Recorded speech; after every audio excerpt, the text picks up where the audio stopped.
Welcome back to the deep dive.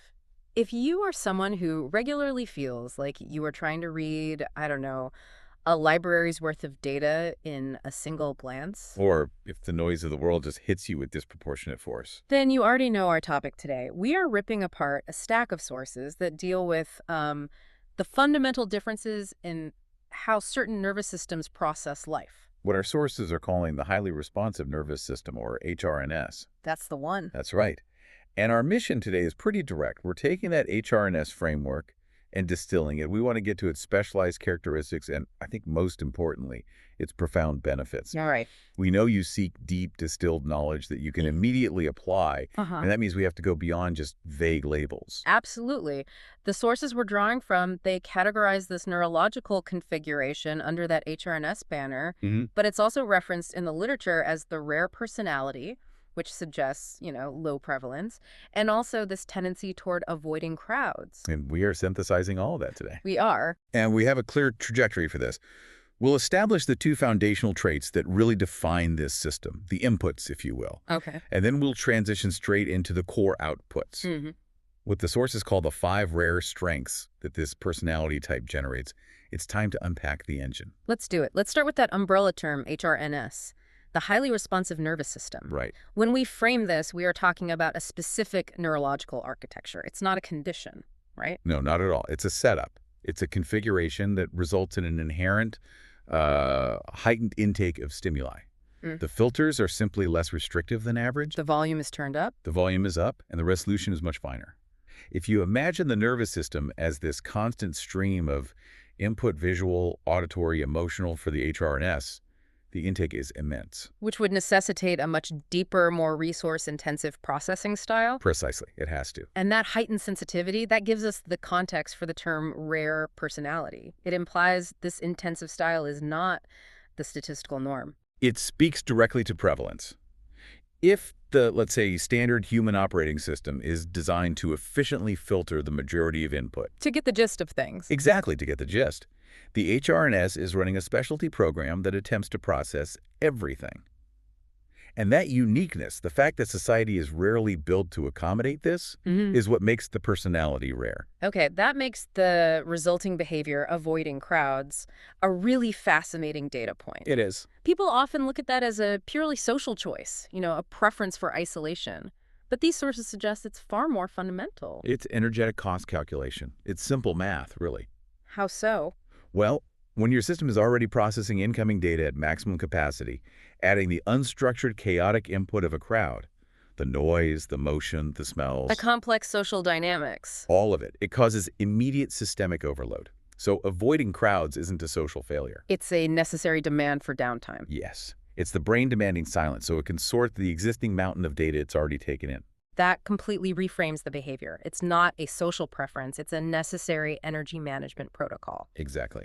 Okay, let's move from the overall system to that first foundational trait, the primary input mechanism. We start with hyper-awareness. This is the pure data collector behind the HRNS. It is the foundation. Hyper-awareness means you're moving beyond general observation into intense fidelity. Detail is the default. And the source material gets very specific. It says this trait is characterized by noticing microbehaviors. That phrase is deceptively simple. It is. If we want to gain insight quickly, what does noticing microbehaviors really mean? Outside of just reading body language, how does this translate into a genuine strength? It's about pattern recognition at the finest possible resolution. And don't just think of it socially, like noticing a slight shift in posture that signals discomfort. Okay. Think of it systemically. This is the person who notices the flicker in the presentation data that everyone else just dismisses. Or the single line of code that's redundant. Or the tiny, repeated variance in a technical system's output. That ability to spot the outlier detail that can invalidate an entire theory, that's the power. So hyper-awareness is the engine collecting this incredibly rich data set. And that richness allows for a kind of predictive power because you see the tiny clues that foreshadow bigger outcomes. Precisely. For you, the learner, this means an instinctive ability to perceive the nuance, the structural flaws that others miss because they're operating on broader strokes. The raw data intake is so intense it compels the system to process deeply. Which produces these advanced analytical insights. It has to. Here's where I want to introduce some friction, though. Because that hyper-awareness, that incredible data stream, it often feeds directly into our second foundational trait. High interpersonal sensitivity. Right, and this is where things can get overwhelming. Yes, the system moves from environmental input to emotional input. High interpersonal sensitivity means that same intense processing is now applied to social and emotional cues. So you're taking in not just the subtle tremor in someone's voice. But the complex emotional history, the unspoken subtext, the entire emotional temperature of a room, all at once. Oh, wait. You've categorized these as strengths, yet the sources link them to needing to retreat, to avoiding crowds. Isn't this high interpersonal sensitivity often the dominant source of that overwhelm? It can be. So is it more of a burden than a strength? Why insist on labeling it a gift? That's a critical question, and we have to address it head on.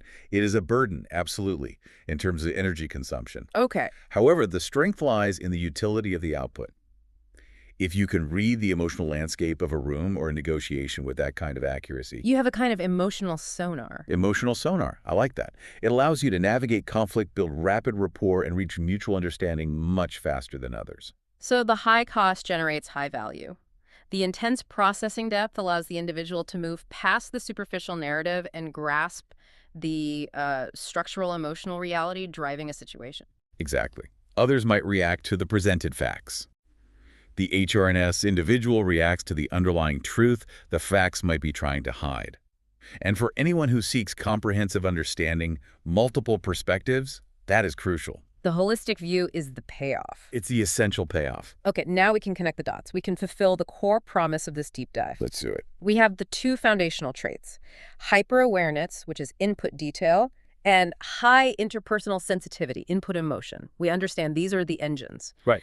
Now, let's look at the outputs. The actual 5 rare strengths that the sources claim are generated by this intense processing style. This is the synthesis. We need to frame these 5 as the direct, functional payoffs of having a system that processes everything so deeply. And the first 2, they come right out of what we just discussed. They're implicitly derived, yes. So strength number 1 would be advanced pattern recognition. That comes directly from hyper-awareness and noticing those micro-behaviors. Correct. And strength number 2 is profound emotional insight, which is generated by that deep processing of complex social data. Via high interpersonal sensitivity. Exactly. So that leaves 3 more distinct and powerful strengths to define. What's strength number 3? This should be something that, I guess, blends the detailed observation with the emotional depth. It is. We see the manifestation of systemic foresight. Systemic foresight. Explain that. Because the HRNS individual is collecting all the micro details, both technical and emotional, they can see the full, interconnected structure of a situation. And project its trajectory. And identify failure points long before they materialize. It's the ability to see not just the current step, but the chain reaction 6 steps down the line. It's predictive intelligence that's literally based on sensory overload. That makes a lot of sense. It's not just recognizing a pattern, but recognizing how that pattern impacts the future of the entire system. Okay, strength number 4. Depth of conscience and values. Interesting. How does that connect? Because these individuals process emotional and ethical data so thoroughly, their core values tend to be intensely felt and very difficult to compromise. So the processing of complexity extends to moral complexity. It does. This means they often act as indispensable anchors for integrity within groups. They are neurologically built to reject the convenient, superficial solution in favor of the deeply considered and often harder right solution.